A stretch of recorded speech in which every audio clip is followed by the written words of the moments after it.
स्वागत है आप सभी का आपके अपने चैनल पर। आज के इस वीडियो में हम लोग बात करेंगे बिहार बोर्ड एग्ज़ाम 2025 देने वाले सभी स्टूडेंट के लिए। आज हम लोग वीडियो लेकर आए हैं सामाजिक विज्ञान में भूगोल विषय का। इस बुक का नाम है भारत संसाधन एवं उपयोग भाग 10। तो यहाँ पे हम लोग एक एक करके एक वीडियो में एक लेसन का डिस्कशन करेंगे। तो आप सभी को अगर वीडियो अच्छा लगेगा चैनल को सब्सक्राइब कीजिएगा और चैनल को दोस्तों में शेयर कीजिएगा। तो यहाँ पे जो सबसे पहले आप लोगों को बात करें तो लेसन देख सकते हैं। इकाई 1 में भारत संसाधन एवं उपयोग है, 2 में कृषि, 3 में निर्माण उद्योग, 4 में परिवहन संचार एवं व्यापार, 5 में बिहार कृषि एवं वन संसाधन, 6 में मानचित्र अध्ययन।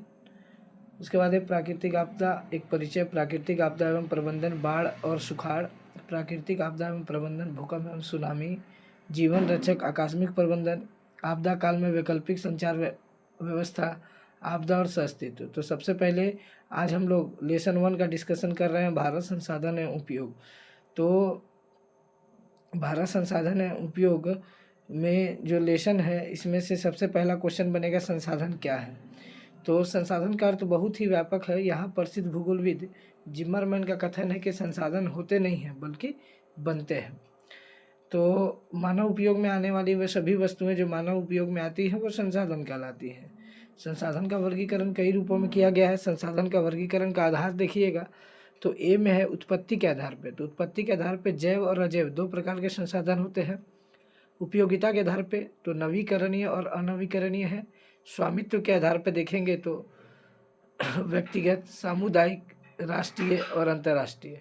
वही बात करेंगे विकास की स्थिति के आधार पे तो संभाव्य, विकसित, भंडार और संचित। तो दिए गए चार्ट की मदद से भी संसाधन को समझा जा सकता है। संसाधन प्राकृतिक और मानवीय, तो प्राकृतिक में नवीकरणीय और अनवीकरणीय आता है, वहीं मानवीय में संरचनाएं एवं संस्थाएं, मात्रा एवं गुणवत्ता। वहीं बात करेंगे नवीकरण में, तो नवीकरण का 2 भाग है, एक सतत अथवा प्रवाह जैसे जल, पवन जल, और जैव में आता है प्राकृतिक, वनस्पति, वन्य जीव। वहीं अनवीकरण की बात करेंगे तो अनवीकरणीय में पुनः चक्रीय जैसे धातु और अचक्रीय जैसे जीवाश्म ईंधन। तो संसाधनों का वर्गीकरण तो जैव संसाधन, अजैव संसाधन। तो ऐसे संसाधन की प्राप्ति जैव मंडल से होती है। इनमें सजीव के सभी लक्षण मौजूद होते हैं जैसे मनुष्य, वनस्पति, मत्स्य, पशुधन एवं अन्य प्राणी समुदाय। अजैव संसाधन है निर्जीव वस्तुओं के समूह में को अजैव संसाधन कहा जाता है जैसे चट्टानें, धातु, खनिज आदि। वहीं नवीकरण की बात करेंगे तो वैसे संसाधन जिन्हें भौतिक, रासायनिक या यांत्रिक प्रक्रिया द्वारा नवीनीकृत या पुनः प्राप्त किया जा सकता है जैसे सौर ऊर्जा, पवन ऊर्जा, जल विद्युत, वन एवं वन्य प्राणी, जिससे सतत या प्रवाह एवं जैव संसाधनों में वर्गीकृत किया जा सकता है। अनवीकरणीय संसाधन में तो ऐसे संसाधनों का विकास लंबी अवधि में जटिल प्रक्रियाओं द्वारा होता है। इस प्रक्रिया को पूरा होने में लाखों वर्ष लग सकते हैं। इनमें कुछ ऐसे भी संसाधन होते हैं जो पुनः चक्रीय नहीं होते, यानी कि दोबारा नहीं बन सकता है, एक बार प्रयोग होने के साथ वे समाप्त हो जाते हैं, जैसे जीवाश्म ईंधन। तो वहीं बात करेंगे व्यक्तिगत संसाधन, सामुदायिक संसाधन, ठीक है। तो यहाँ पे स्क्रीनशॉट भी ले सकते हैं आप लोग, ये सारे इंपॉर्टेंट टॉपिक देख सकते हैं। राष्ट्रीय संसाधन, अंतर्राष्ट्रीय संसाधन, तो जो इंपॉर्टेंट टॉपिक है उसका हम लोग डिस्कस करेंगे। जैसे कि किसी देश की तट रेखा से 200 किलोमीटर की दूरी तक का क्षेत्र अपवर्जक आर्थिक क्षेत्र के नाम से जाना जाता है। विकास स्तर पर भी संसाधन को 4 भागों में बांटते हैं। संभावी संसाधन, विकसित संसाधन, जैसे गुजरात के भुज में सौर ऊर्जा का आधुनिक उपक्रम बड़े स्तर पर लगाया जा रहा है। तो विकसित संसाधन के बाद हम लोग देखते हैं भंडार संसाधन और संचित कोष संसाधन। इसे डिटेल में आप लोग एक बार पढ़ेंगे। संसाधन नियोजन देखिएगा। तो संसाधन एक इम्पॉर्टेंट टॉपिक है और इससे जो एमसीक्यू क्वेश्चन है और लॉन्ग क्वेश्चन है दोनों इस लेसन से आपको देखने को मिलेगा।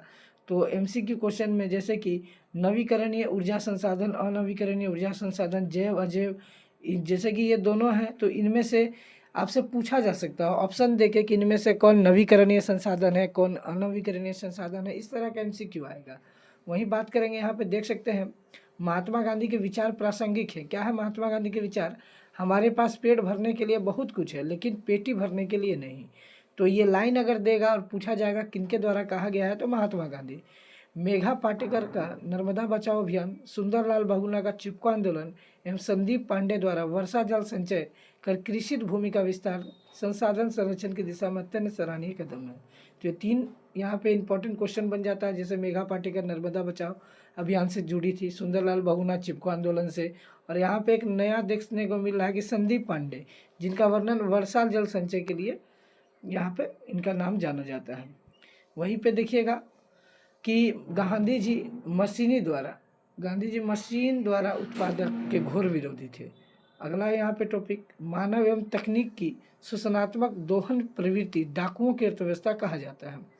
अगला टॉपिक यहाँ पे देख सकते हैं, 1968 ईस्वी में क्लब ऑफ रोम ने इसकी वकालत की थी कि संसाधन के संरक्षण हेतु अंतर्राष्ट्रीय स्तर पर अनेक सम्मेलन हुए। सर्वप्रथम 1968 में क्लब ऑफ रोम ने इसकी वकालत की थी। 1974 में सुमेसर की पुस्तक स्मॉल इज ब्यूटीफुल में इससे संबंधित गांधी जी के विकास प्रकाशित हुए थे। ब्रंटलैंड आयोग द्वारा प्रस्तुत 1987 का प्रतिवेदन भी संसाधन संरक्षण के संबंध में विश्व जगत की दृष्टि खोलने में कारगर सिद्ध हुआ। इसमें सतत विकास सस्टेनेबल डेवलपमेंट की बात की गई थी। तो पर्यावरण संरक्षण हेतु सर्वप्रथम स्टॉकहोम में विश्व शिखर सम्मेलन 1972 में आयोजित हुआ। इसी सम्मेलन के पश्चात प्रतिवर्ष 5 जून को पर्यावरण दिवस मनाते हैं। वहीं पर बात करेंगे यहाँ पे कि इसी रिपोर्ट को बाद में हमारा साझा भविष्य शीर्षक से भी दस्तावेज प्रकाशित किया गया। रियो डी जेनेरो ब्राजील में 1992 में आयोजित पृथ्वी सम्मेलन भी इस संदर्भ में एक सुनिश्चित प्रयास था। पुनः 1997 में न्यूयॉर्क में द्वितीय पृथ्वी सम्मेलन, 2002 में जोहानिसबर्ग में आयोजित तृतीय पृथ्वी सम्मेलन संसाधन संरक्षण की दिशा में विश्व स्तरीय सराहनीय प्रयास है।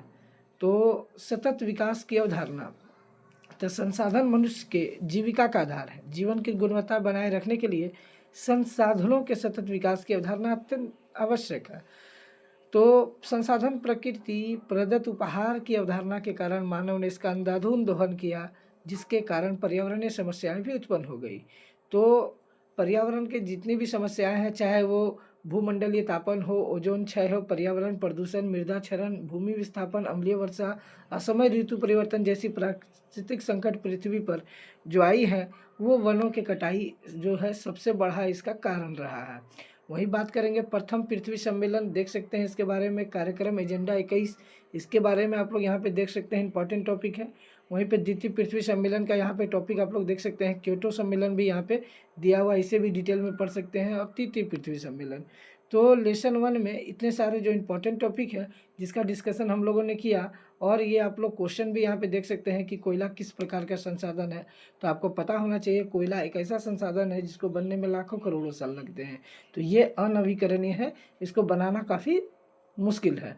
सौर ऊर्जा निम्नलिखित में से कौन सा संसाधन है? तो सौर ऊर्जा जो होता है वो अजैव संसाधन के अंतर्गत आता है। वही बात करेंगे तट रेखा से कितने किलोमीटर, तो यहाँ पे आप लोगों को बताया मैंने कि 200 NM मीटर जो है यहाँ पे इसका आंसर है। डाकुओं की अर्थव्यवस्था का संबंध है, तो ये भी मैंने आप लोगों को बताया। तो ये सारे क्वेश्चन जितने भी हैं इसे आप लोग एक बार सॉल्व जरूर करके जाएंगे एग्जाम में, बोर्ड एग्जाम में, ताकि आपका जो एग्ज़ाम है काफ़ी अच्छा जाएगा। क्योंकि आज हम लोगों ने लेसन 1 का डिस्कशन किया है, तो इसी तरह के हर एक सब्जेक्ट का लेसन वाइज आपको मैं बुक से यहाँ पे डिटेल कराऊंगा, और जितने भी इंपॉर्टेंट टॉपिक हैं उनका भी डिस्कशन जो है साथ साथ करता जाऊँगा। उम्मीद है वीडियो आपको अच्छी लगी होगी। चैनल पर नहीं जुड़े होंगे, चैनल को सब्सक्राइब शेयर जरूर कर दीजिएगा। धन्यवाद।